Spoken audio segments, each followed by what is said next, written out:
yourself with that big 61-yard touchdown catch. What changed in the second half with you and Eli? You just got to wake up. At some point, you got to wake up. This is an amazing atmosphere. You know, you can get lost in it sometimes. And just coming out the first half, we're playing the Cowboys.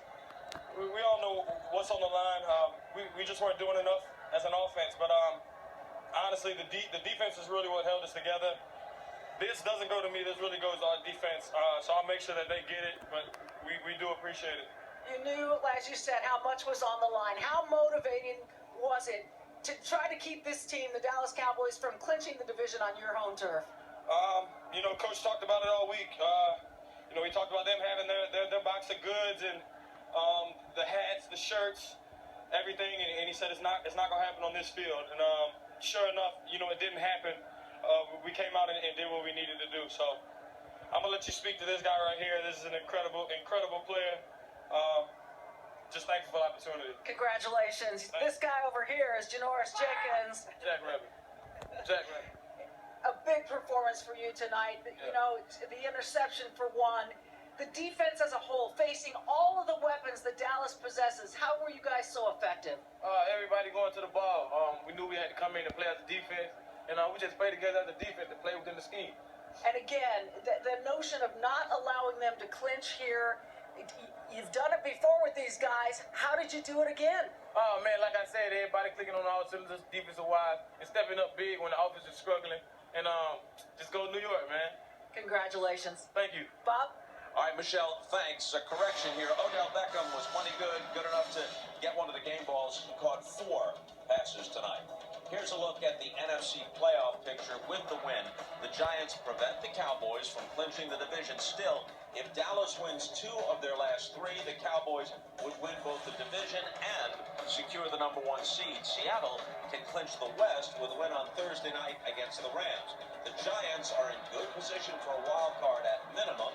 And so we bring in Tony Dungy now. Tony, what do you make of the Giants' chances going forward?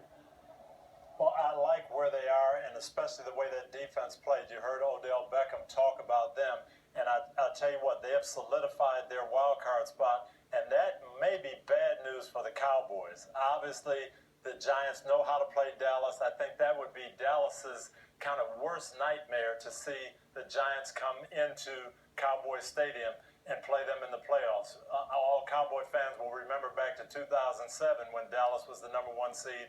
The Giants beat them at home on their way to the Super Bowl. Yep, absolutely. In the AFC now, no team has clinched yet, and the division races in the North, South, and West remain tight. If Baltimore is able to win at New England tomorrow night, the Ravens would hold the tiebreaker over the Steelers to sit in first place in the North, though the two play again on Christmas Day in Pittsburgh. Tony, Denver has fallen 2 games back of Kansas City and Oakland in the West, and they're clinging to a wild card spot. What do you expect from the defending champions down the stretch now?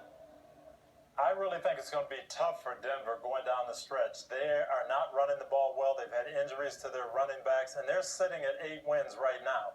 I believe it's going to take 10 wins for them to make the playoffs, and they play New England next week, and then they've got Kansas City and Oakland.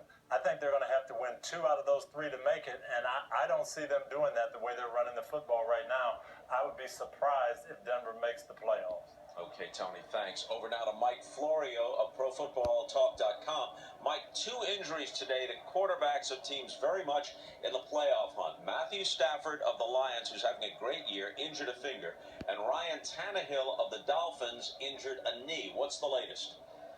Well, Bob, as to Stafford, has a finger injury. He said after the game he'll be okay, but look for him to wear a glove on that injured finger moving forward, perhaps for the rest of the season as that finger heals. For Ryan Tannehill, the news not nearly as good. I'm told the Dolphins fear he has a torn ACL in his left knee.